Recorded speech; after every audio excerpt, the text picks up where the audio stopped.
اللهم صل وسلم.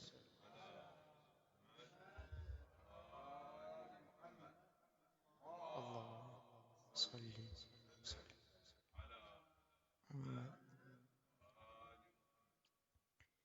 إنا لله وإنا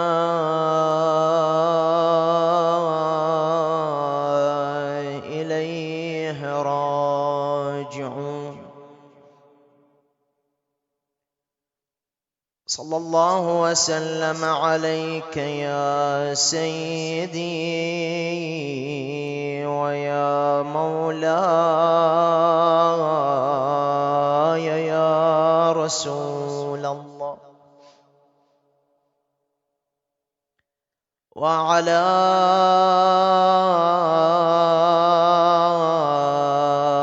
أهل بيتك المظلومين.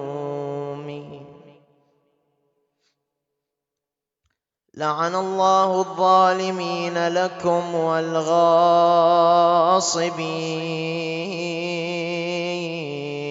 لحقكم. يا ليتنا كنا معكم فنفوز فوزا عظيما.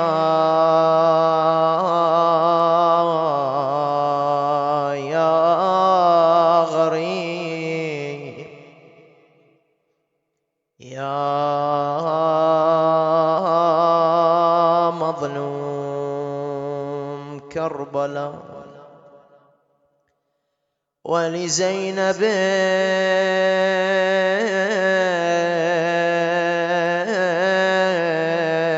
نوح لفقد شقيقها. تدعوه يا ابن الزاكيات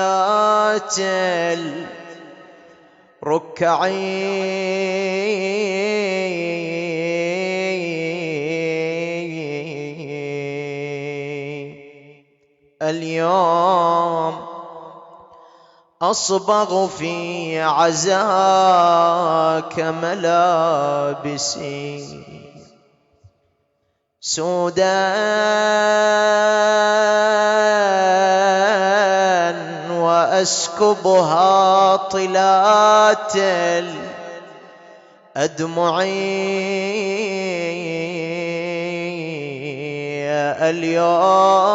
اليوم ساقوني بضرب يا أخي، والضرب آلمني وأطفالي معي.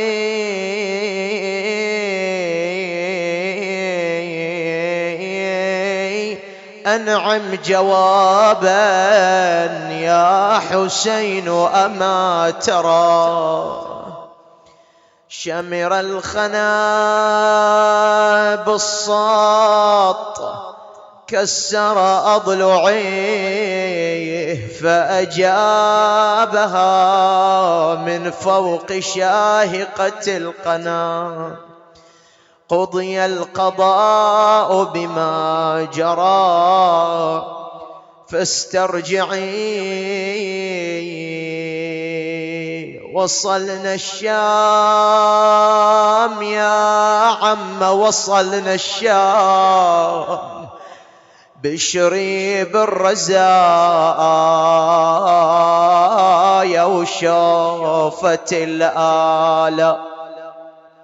بهاي الديرة أبدا ما يسر الحال، دروحي سكني الراعة وبك الأطفال، ترى بقوة بجرون العدا بحبال. وبعد عزنا ترانا في الخراب يقول لأطفال حسين والنسوان هذه الشام بد ما فيهم مروة، بندخلها وعلينا الصوت يتلوى، وسبينا يصير عدهم أبرك الأيام. بعد قال يا عمه وش بقى راحت ترى الوليان، وطفنا بروسهم في ساير البلدان، بس باقي دخولك في وسط ديوان، وحبل في رقبتك وبرقبة الأيتام. قال استعدي للشماتة وشوفة الأجناب، والطبة المجلس احسبين حساب، ترى لازم يا عمه ينهتك الحجاب، وفرجة تصبحي للخاص ويا العب. صاحت ذاب قلبي يا خلف الحسين، قبل هاليوم يا ريت لفان البين، ولا هذه لا عاد تشوفني بالعين، ولا أوقف ذليلة بمجلس الظلام. تسمع عما يا سجاد، يا سجاد تدري اللي يألمني،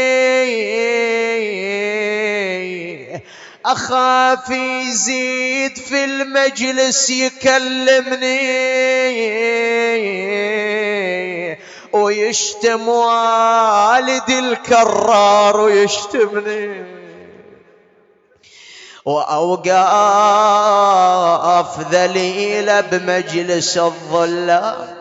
بعد صاحب هالبيت قالت أخاف يزيد يزيد همي والامي، ويضرب راس أخوي حسين قدام.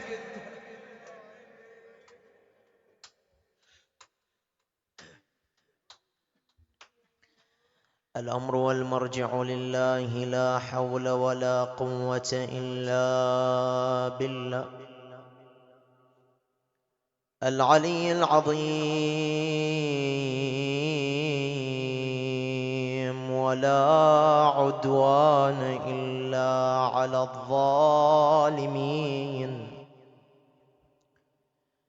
وما ظلمونا ولكن كانوا أنفسهم يظلمون. ورد عن النبي المصطفى صلى الله عليه وآله: الحسن والحسين إمامان قاما أو قعدا. لتعجيل فرج مولانا صاحب العصر والزمان، صلوا على محمد وآل محمد.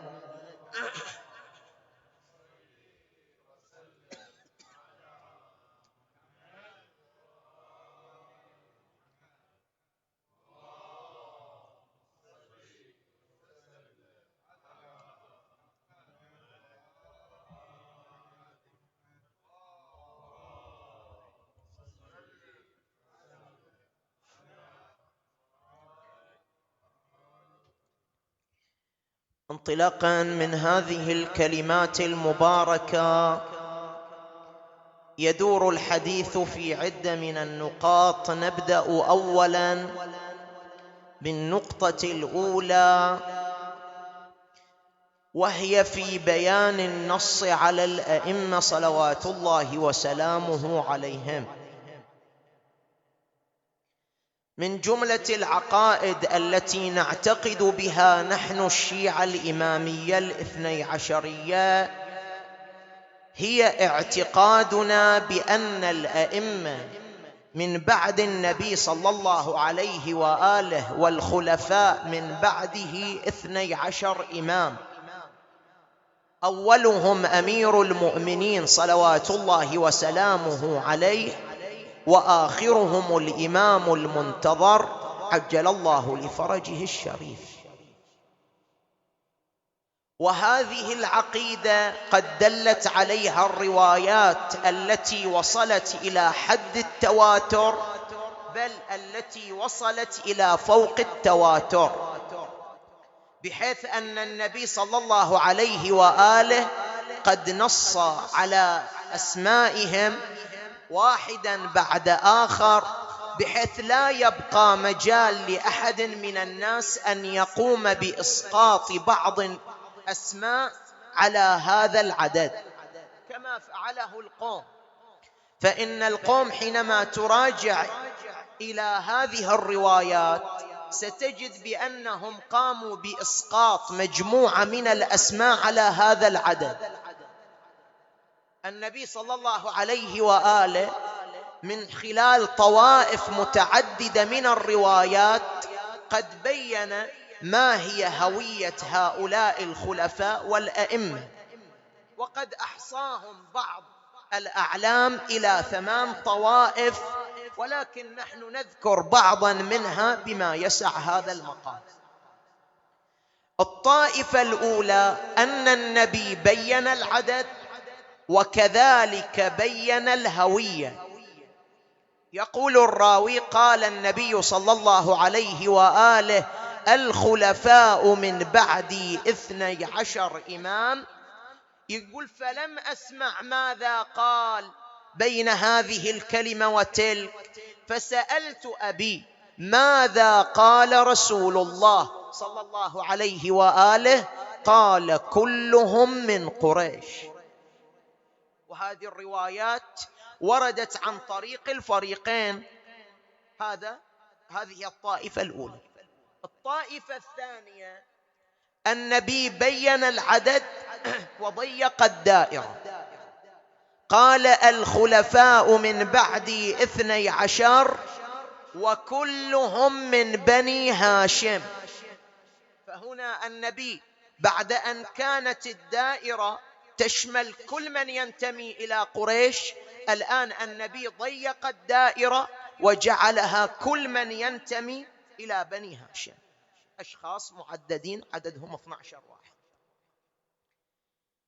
الطائفة الثالثة النبي ضيق الدائرة أكثر وأكثر، قال وكلهم من أهل بيتي. الطائفة الرابعة بعد النبي صلى الله عليه وآله ما ترك مجال لأحد أن يقوم بإسقاط بعض الأسماء، فذكرهم بأسمائهم. وهذه الرواية ينقلها صاحب كتاب فرائد الصمتين.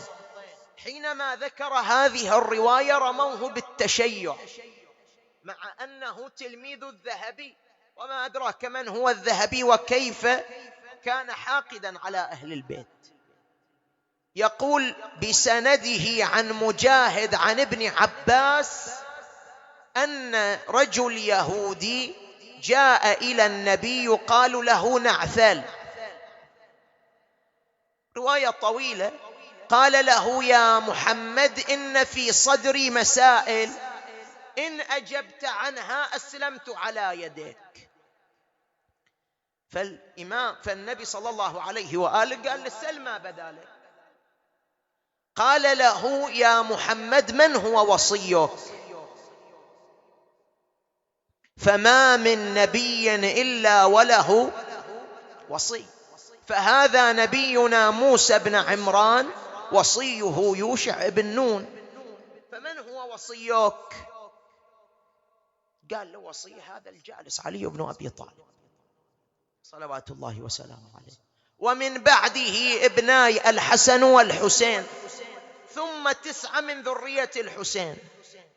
قال لعلي والحسن والحسين أعرفهم، طيب هذول التسعة من؟ قال له فإذا مضى الحسين فمن بعده علي بن الحسين، فإذا مضى علي بن الحسين فمن بعده محمد بن علي، فإذا مضى محمد بن علي فمن بعده جعفر بن محمد، إلى أن قال وآخرهم القائم المنتظر هؤلاء 12.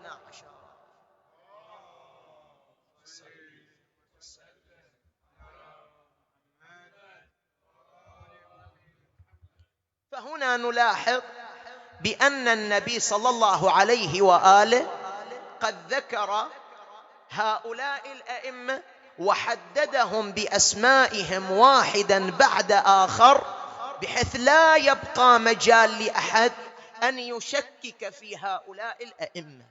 إذن النبي نص عليهم بأسمائهم، هذا أمر أول. الأمر الثاني، هناك ظاهرة كانت موجودة في سيرة الأئمة، أن كل إمام سابق ينص على إمامة الإمام الذي يأتي من بعده.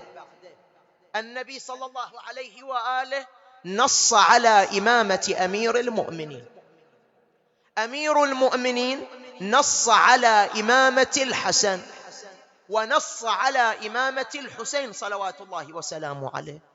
الأصبغ ابن نباتة يقول كان أمير المؤمنين على فراش مرضه، وقال إني سأمضي من ضربة الملعون ابن ملجم، ثم قال فالوصية من بعدي إليك يا حسن، ويا حسين أنت شريك الحسن في وصيته، لكن أوصاه بهذه الوصية. وهذا تلاحظ أن الإمام في حياة الإمام الحسن ما كان يتكلم بشيء فوق كلام الإمام الحسن، امتثالا لوصية أمير المؤمنين. قال وابق صامتا، ما تتكلم إلى أن يمضي الحسن فتكون أنت الإمام الناطق. لذلك لما دخل الإمام الحسن صلوات الله وسلامه عليه على معاوية وطرح عليه الشروط، كان إياهم واحد اسمه سعد. هذا قام الإمام الحسن صالح وأجرى الهدنة مع معاوية، التفت الإمام الحسن قال إلى الإمام الحسين قوم صالح، قام صالح الإمام ممتثل. بعدين التفت إلى هذا سعد قال له قوم صالح، التفت إلى الإمام الحسين قال له تكلم لك كلمة؟ قال له لا أتكلم بمحضر الحسن، الحسن هو إمامي مثل ما هو إمامك فهو أيضا إمامي. فإذا الأئمة عليهم السلام كانوا يتعاملون بمسألة النص على الإمام الذي يأتي من بعدهم. نجي الآن إلى النقطة الثانية، ما هي الدواعي التي تدعو الأئمة إلى أن يتعاملون بأسلوب النص على الإمام الذي يأتي من بعدهم؟ يعني النبي صلى الله عليه وآله إذا بينهم بهذا المقدار الواضح بحيث لا يبقى مجال لأحد أن يشكك فيها، وأن المسألة متواترة وواضحة، فلماذا هذه المسألة وهي نص الإمام السابق على الإمام الذي يأتي من بعده؟ الأمر الأول، قالوا أنه لا ملازمة بين التواتر وبين الوضوح. يعني إذا كانت القضية متواترة لا يشترط فيها أن تكون واضحة عند الكل. ليش؟ لأن التواتر شنو هو؟ التواتر أن تأتي إلينا جماعة باختلاف مشاربهم وطبقاتهم يروون لنا شيء مما يمتنع عادة تواطؤهم على الكذب. زين، هذا هو التواتر. وهذا أنت تلاحظه بحسب منطق حساب الاحتمالات، أنه كلما زاد الإخبار عن شيء ارتفع مستوى الصدق وتضاءل مستوى الكذب. الآن لما يجيك واحد يخبرك خبر، أنت تقول هذا الخبر يمكن صحيح يمكن غير صحيح، 2 3 4 10 20 يرووا لك نفس الخبر، أنت تقول هذا الخبر ارتفع مستوى الصدق فيه وتضاءل مستوى الكذب.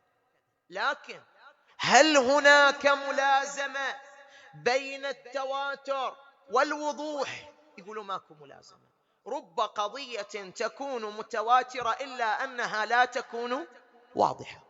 شلون؟ قالوا أنت تلاحظ هذا في أغلب القضايا البديهية الوجدانية التي تكون في حياتنا العملية. الآن المسائل الرياضية كثير منها تكون عند الكبار من الأمور البديهية التي لا تحتاج إلى إعمال نظر، إنما هي مسألة بديهية. لكن تعال إلى المبتدئ في هذا العلم، ستجد هذه المسألة الرياضية البديهية عند الكل ليست بديهية عند من؟ عند المبتدئ. يقولوا كذلك مسألة التواتر، من وصل إليه التواتر تكون القضية عنده واضحة، لكن أنا ما وصلني التواتر فلا تكون القضية عندي واضحة. لذلك الإمام أو عفوا الأئمة صاروا يستخدمون أسلوب النص على كل إمام يأتي من بعدهم. هذا أمر. الأمر الثاني، الأئمة عليهم السلام ما تركوا الشيعة هكذا. صحيح أن القضية ربما لا تكون واضحة عند الكل، لكن ذكروا مجموعة من الصفات التي إذا توفرت في من يقول أنا الإمام هذا هو الإمام فعلا.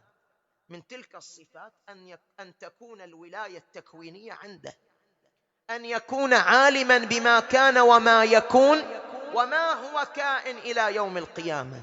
من صفات الإمام أن يكون هذا الإمام عنده مواريث النبوة والإمامة، مثل سلاح رسول الله، خاتم سليمان، سيف أمير المؤمنين، هذه كلها مواريث النبوة والإمامة.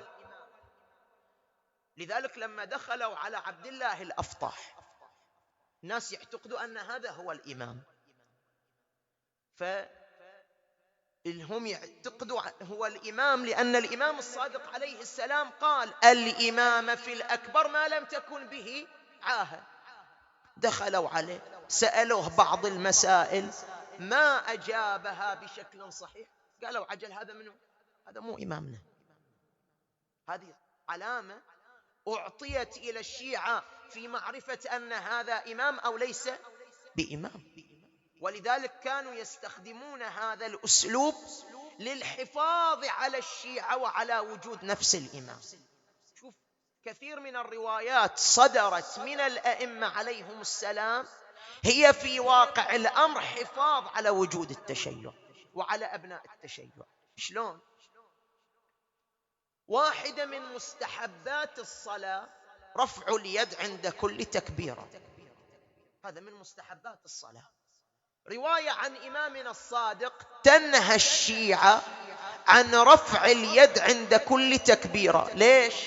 لأن الناس ميزوا الشيعي عن غير الشيعي من خلال هذا الفعل، فالإمام نهاهم عن هذا الفعل حفاظا على وجود الشيعة، حفاظا على وجود التشيع، حفاظا على وجود الإمام صلوات الله وسلامه عليه.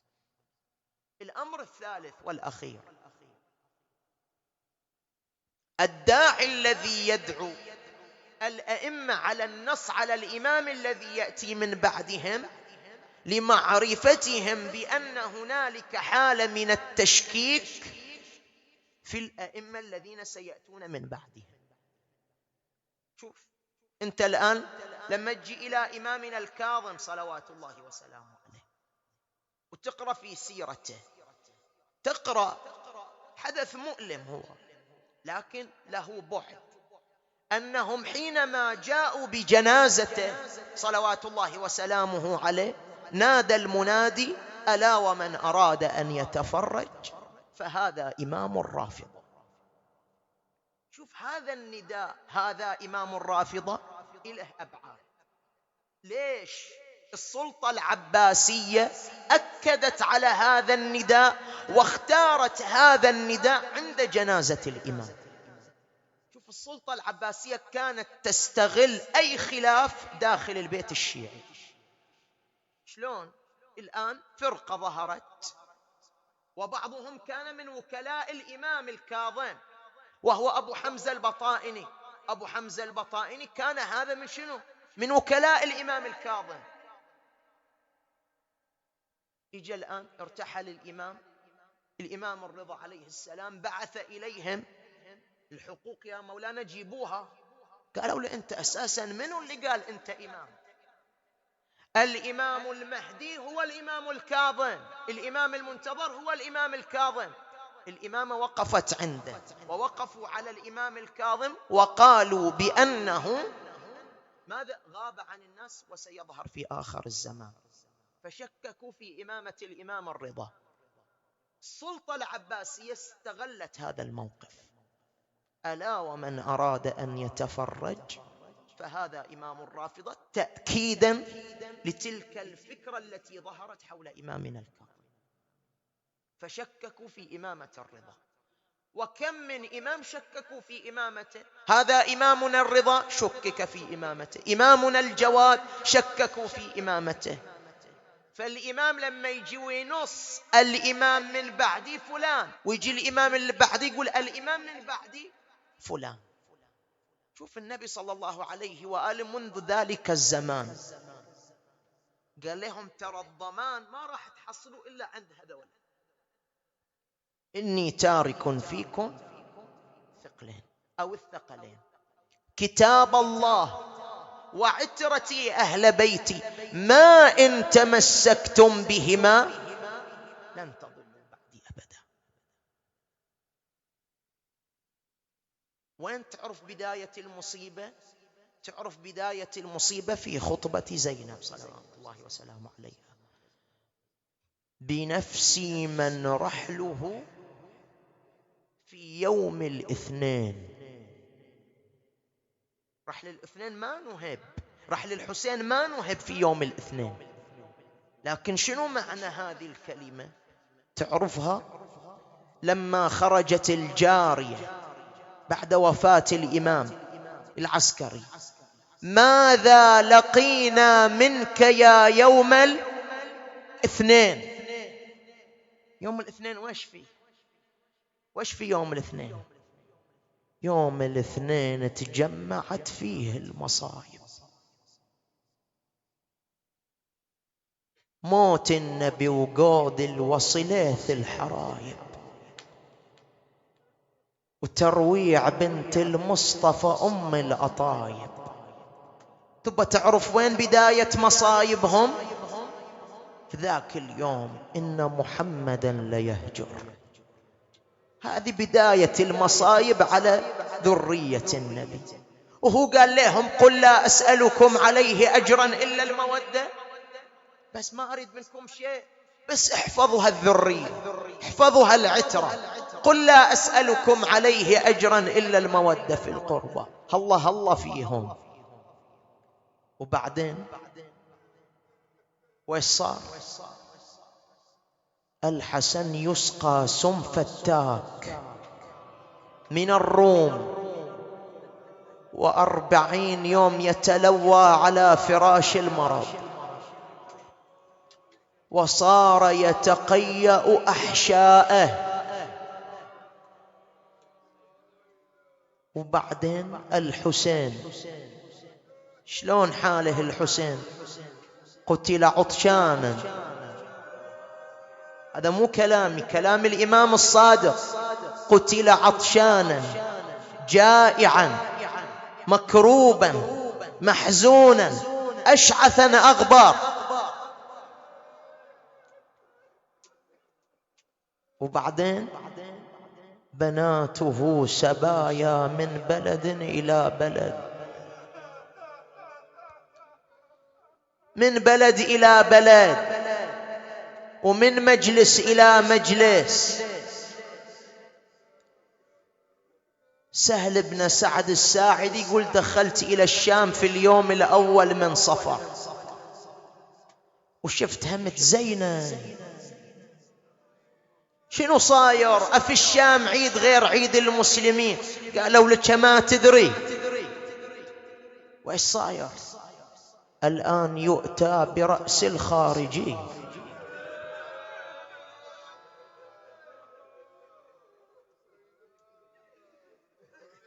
يقول هو أقبل رأس الحسين والريح تلعب بشيبته. وإذا بواحد شامي إجا إلى الإمام زين العابدين: الحمد لله الذي فضحكم. قال لي: يا شيخ أما قرأت القرآن؟ قال له: قرأته. أما قرأت قوله تعالى: قل لا أسألكم عليه أجرا إلا المودة في القربى؟ تعرف منه القربى؟ احنا ذرية رسول الله. هذول هالذرية شلون حالهم؟ الشام كلها يتشمتون عليها. أنا أريد أقول لك هالكلمة واعذرني، أدري بيها قاسية، لكن أريدك تشوف شلون حال هالموقف. أنت إذا واحد وقف قدامك يتشمت عليك، واحد ما أقول 10 ولا أقول 100 ولا أقول 1000، واحد بس يتشمت عليك، أنت تتحمل؟ قطعا ما تتحمل. الكوفة يتشمتوا عليهم. المؤرخون يقولون خرج 100,000 للتفرج على بنات علي وفاطمة. ولما اجوا إلى الشام 500,000 شخص يتشمتون على بنات علي وفاطمة. لذلك يسأل الإمام: أي المصائب عليك أعظم؟ قال: الشام فإن فيها شماتة الأعداء. وصف لنا هالمصيبة. يدخل عليه أبو حمزة: القتل لكم عادة، كرامتكم من الله الشهادة. إلى متى هالبكاء؟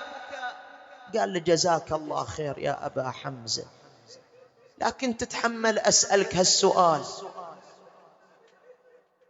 تفضل سيدي.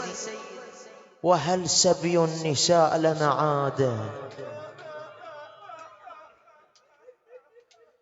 صدق بالكوفة وبالطفوف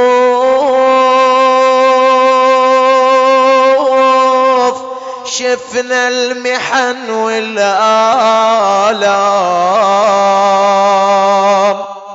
بس والله الأشد وأعظم على قلبي مصاب الشام. يا الشام ما أنسى يوم البيها طبينا على هزل دخلناها وكلها مزينة بزينة. تتحمل؟ واحنا بهالوضع والناس اجوا يتفرجوا علينا، وخوارج والله سمانا واحنا العترة الأكرم. دخلناها ووضعنا يموج بالحسرات وبلونين، وقدام الضعين يلوح فوق الرمح راس حسين. ولقينا الناس فرحانة وعلينا كلهم معيدين، يهني الواحد الثاني يقل له أبرك الأيام. يلا طلع الونة والدمعة من قلبك، اسمع هالأبيات. دخلنا بمجلس الطاغي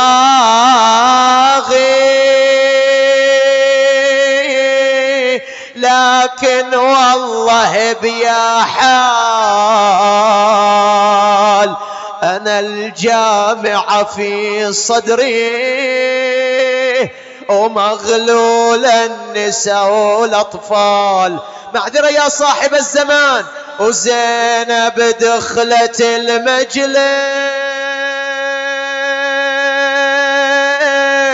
حسرة وفي حلقها أحباب. شنو يقول الإمام؟ شلون أطوي حزن قلبي وما أبكي وانحب، وبعيني شفت موقف من الناس تتعجب. يزيد بمجلسه وشلون يكلم عمتي زينب، وجانب حاضر المجلس وين الغيرة والإسلام. للي ما بكى يسمع هذا البيت. فعل يزيد ما أنساه وما أنساه ديوانه قدام النساء والأطفال تناول راس مولانا وبيده مسك شيباته وقام يكسر اسره. خلصت المصايب سيدي؟ لا ما خلصت. يلا أبيات الدعاء وأسألك الدعاء. وما أنسى الخراب هناك فيها الفاجعة صارت، رقية تريد والدها إله من مدة ما شافت، ومن جابوا إليها الراس يا ويلي شافت ماتت. شنو قالت؟ شنو حالها زينب لما شافت هالمصايب؟ قالت أن اللي ضيعني ابن أمي،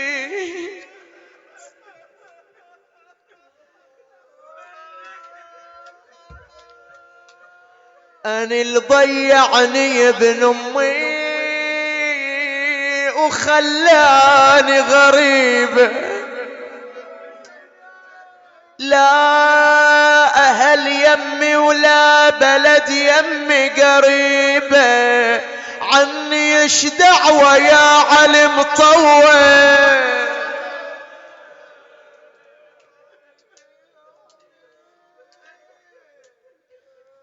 أساق ما بين العدا وأنا التي كانت بخدري تضرب الأمثال، أمسيت أجلد بالصياط أسيرة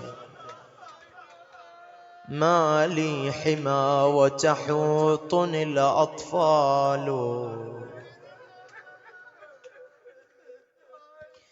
إلهي بالحسين الوجي وجده وأبيه والتسعة المعصومين بنيه عجل لوليك الفرج، سهل له المخرج عنا من أنصاره وأعوانه والذابين عنه، اشف كل مريض، اقض اللهم حاجة كل محتاج، وفقنا لمراضيك، جنبنا معاصيك، لا تخرجنا من هذه الدنيا حتى ترضى عنا، لا تفرق بيننا وبينهم طرفة عين أبدا.